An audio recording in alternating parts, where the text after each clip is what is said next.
Enfin, on a un Marvel qui est juste génialissime, avec de l'enjeu, un vrai film, quelque chose qui te donne les frissons. Enfin, un Marvel énormissime qui arrive. Salut à tous et bienvenue sur la chaîne.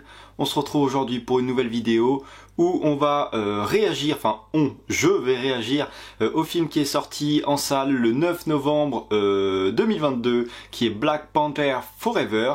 Et c'est un film qui a été réalisé, désolé je regarde mes notes, mais par Ryan Coogler, j'espère que je prononce bien comme d'habitude.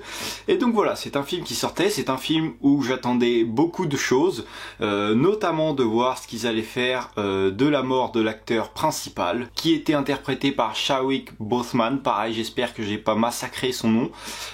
Donc voilà, j'attendais beaucoup parce que déjà beaucoup de films, beaucoup de séries ne se sont jamais relevés ou n'ont jamais continué de fonctionner sans l'acteur principal. Alors bien sûr, quand tu choisis de changer l'acteur, c'est différent que là, malheureusement il est décédé, donc ils sont un petit peu victimes des événements. Mais voilà, j'attendais beaucoup de ce film et on nous en avait aussi vendu un énorme film, donc j'en attendais énormément. J'avais bien évidemment vu le premier qui m'avait plu, c'était un bon film. Mais bon, je vais pas t'en dire plus tout de suite, on va développer un peu, mais voilà. Déjà, premier point sur lequel je les attendais énormément, c'est comment ils allaient inclure la mort de T'Challa dans le scénario. Parce que ils avaient dit voilà que ça serait inclus, etc. Mais comment ils allaient le faire? Est-ce qu'ils allaient juste te mettre une petite affiche, voilà il est mort, bref on n'en parle plus, c'est plié.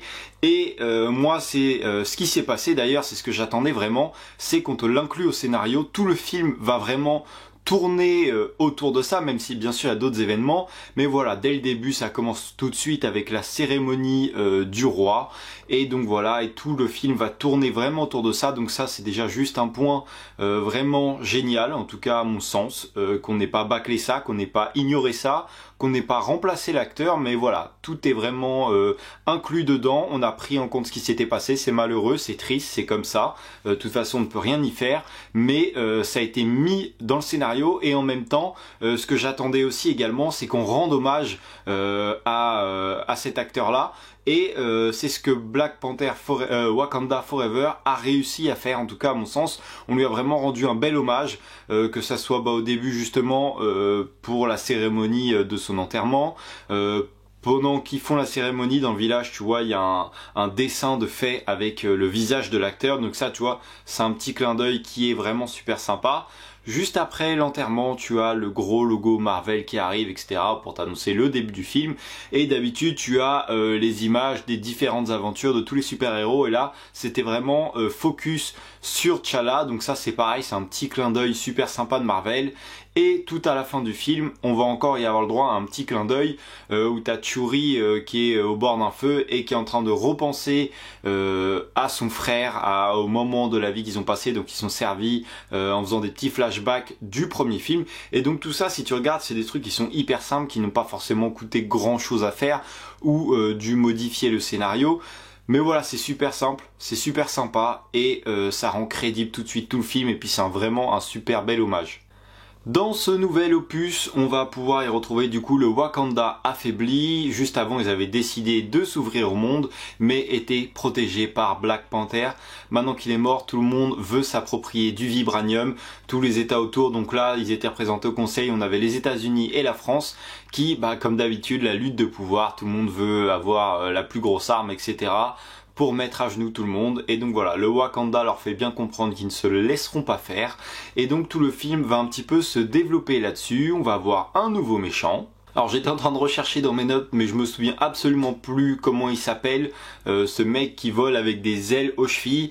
Et encore pour une fois, ce que je trouve, c'est qu'on a pris le temps de te montrer déjà plusieurs points de vue, que ce soit au niveau du méchant, du Wakanda, des autres États. Donc on a vraiment pris le temps de tout développer. Le méchant est développé, tu sais pourquoi il fait ça, qu'est-ce qui motive sa vengeance, pourquoi il veut ça. Enfin voilà, on a vraiment pris le temps, on s'est arrêté, on t'a amené ça bien, on a développé l'histoire autour du méchant, t'as pas juste posé le méchant là et vas-y, voilà, on enchaîne. Non, non, voilà, tout est vraiment bien amené.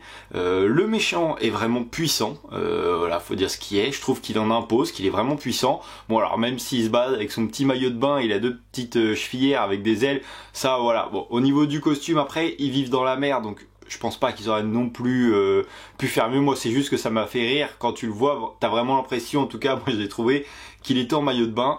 Mais après honnêtement j'ai bien aimé voilà le fait qu'on ait développé le méchant, qu'il ait une vraie histoire, qu'on prenne le temps de l'introduire. Je sais plus quelle critique j'avais fait il y a pas longtemps, mais je disais que le film avait déjà duré assez longtemps, que tu pouvais prendre 10 minutes pour présenter un peu tous les personnages, le pourquoi du comment. Et là c'est ce qu'ils ont fait, donc c'est vraiment bien. Le méchant était charismatique et vraiment puissant, et donc du coup de toute façon je vais pas te dire qu'il va y avoir du spoiler, il y en a dans toute la critique.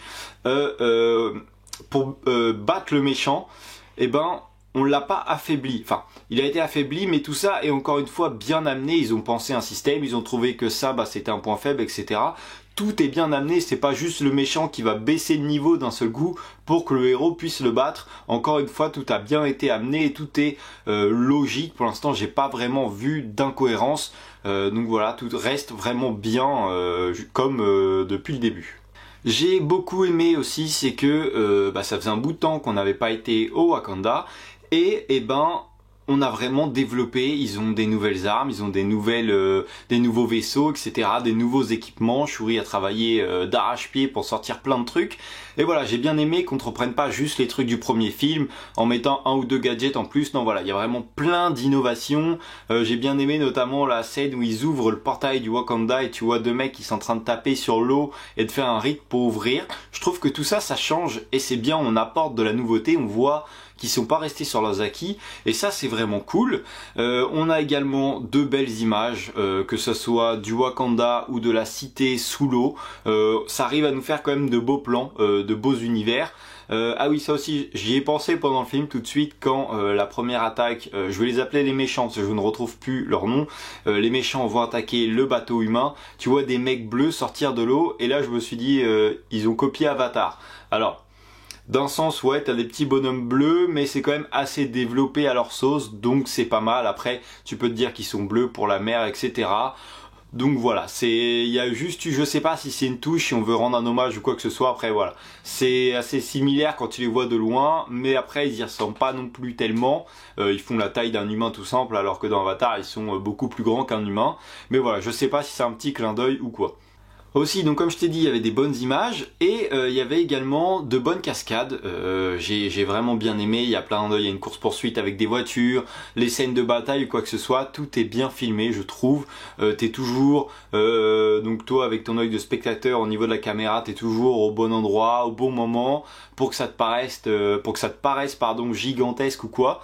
Donc c'était bien. Les effets spéciaux étaient pas mal, même si il y a 2-3 endroits où tu vois un petit peu le truc, mais ça reste vraiment minime. Et puis c'est pas, je dis n'importe quoi, c'est pas pour le combat final, tu vois, c'est pour une connerie, genre ils sont en train d'aspirer un objet avec le vaisseau, donc c'est beaucoup moins dérangeant, tu vois. C'est rien, je comprends que tu mettes moins de budget là-dedans, mais voilà, les effets spéciaux sont au rendez-vous. Et aussi ça faisait un bout de temps, alors soit c'est moi qui avais pas remarqué, mais là ça m'a vraiment marqué, l'utilisation de la musique. Enfin un film de super-héros, enfin pas enfin, il y en a eu d'autres, hein, il y en a plusieurs bien sûr, mais voilà, on utilise vraiment la musique à bon escient. Quand elle travaille dans son labo, je trouve que c'est des moments forts, surtout alors au début tu vois une petite musique d'ambiance, etc., et vraiment arrivé vers la fin du film, elle travaille dans son labo avec la musique en fond. Et étant donné que la scène dure dans les, je sais pas, je te dirais 5 minutes, je trouve que la musique et tout, l'ambiance qu'on y crée est vraiment géniale. Tu t'es vraiment à fond dans le truc, et donc je trouve ça super. Pendant les scènes de combat, tu as la musique épique, dès que tu as du suspense ou quoi que ce soit. Toutes les musiques ont bien été calées, ont vraiment apportent vraiment quelque chose, alors que d'habitude tu as de la musique, mais ça t'apporte pas forcément toujours quelque chose, alors que là je trouve, peu importe la scène, peu importe que ça soit calme, qu'il y ait de l'action, qu'elle est en train de bosser, de réfléchir, qu'elle soit triste, et ben voilà, à chaque fois tu as un réel intérêt d'avoir la musique et ça t'apporte vraiment quelque chose. On va pouvoir également y retrouver Michael B. Jordan qui est venu refaire une apparition au moment où Shuri va réussir à recréer la plante pour devenir un Black Panther, va la boire. Et on va le revoir, donc je trouve ça sympa. Ça, encore une fois, ça appuie l'histoire. J'ai bien aimé, c'est que ils les ont mis, Shuri était tout en blanc et du coup Michael B. Jordan, ils lui ont mis une petite veste blanche et en fait elle était coupée là comme ça parce que je sais pas si tu te souviens, mais dans le premier film il y avait des espèces de petits points partout. Mais enfin, pour moi, ça change rien dans la scène, mais pour moi ils ont fait ça parce que ils ont juste eu à faire un maquillage ici sur le torse et pas à faire l'intégrale comme il avait dans le premier film parce qu'ils ont dû mettre un temps ouf à faire ça. Donc voilà, je trouve que c'est pas mal, tu vois, ça fait quelque chose d'assez classe, tu vois, qui soit tout en blanc et ça te permet de pas refaire un maquillage monumental. Donc je trouve que c'était pas mal la façon dont ils ont fait ça. Ah oui, je reviens sur ce que je disais tout au début, qu'ils avaient bien inclus la mort de T'Challa. Le seul point qui m'a dérangé dans ce film, c'est que il est mort, ils font une cérémonie, etc. Et on te dit, il est mort d'une maladie peu connue, tu vois. Vraiment, on te fout ça sous le tapis déjà. Il est même pas mort d'une...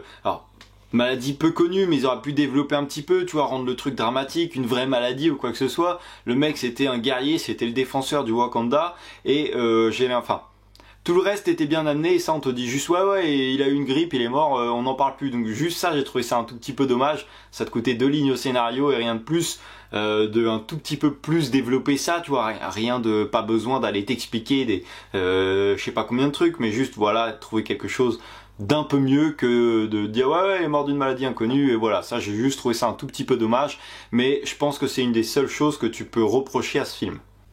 Juste avant de parler de la scène post-générique, je voulais te donner mon ressenti sur le film. Je pense, comme tu l'as vu durant la critique, j'ai vraiment adoré ce film. J'avais d'énormes attentes en y allant et j'en avais encore plus. Enfin, j'avais plus peur d'être déçu étant donné que quand j'étais voir Thor, j'avais énormément d'attentes et j'ai été assez déçu. C'est pas ce genre de film que j'allais voir. Après, tu poses ton cerveau à l'entrée, c'est un bon film.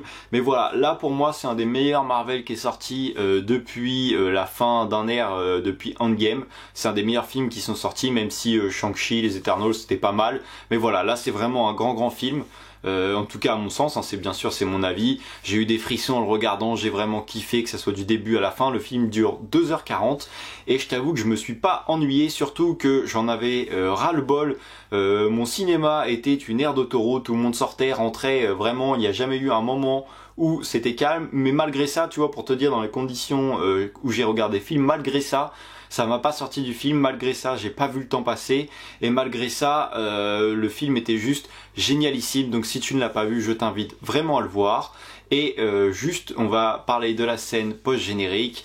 On va t'apprendre et je trouve que c'est super intelligent ce qu'ils ont fait. T'as Shuri qui va retourner voir, alors pareil je ne sais plus comment elle s'appelle, celle qui sortait avec T'Challa et qui était repartie du Wakanda, puisque tu la retrouves dans l'histoire. Donc on va aller la voir, où tu vas voir Shuri qui va du coup faire le deuil de son frère entre guillemets, puisqu'ils avaient parlé qu'il fallait brûler les vêtements de la cérémonie ou du mort, je ne sais plus, pour vraiment dire voilà je passe à autre chose. Donc c'est ce qu'elle est partie faire et elle avait demandé à être seule et juste après elle, l'ancienne femme de T'Challa on va dire la rejoint et tu la vois arriver avec un petit et en fait on va t'apprendre que T'Challa a un fils et je trouve ça super intelligent parce que là Shuri est devenu Black Panther et on t'amène ça, tu vois, ça va te laisser plusieurs possibilités.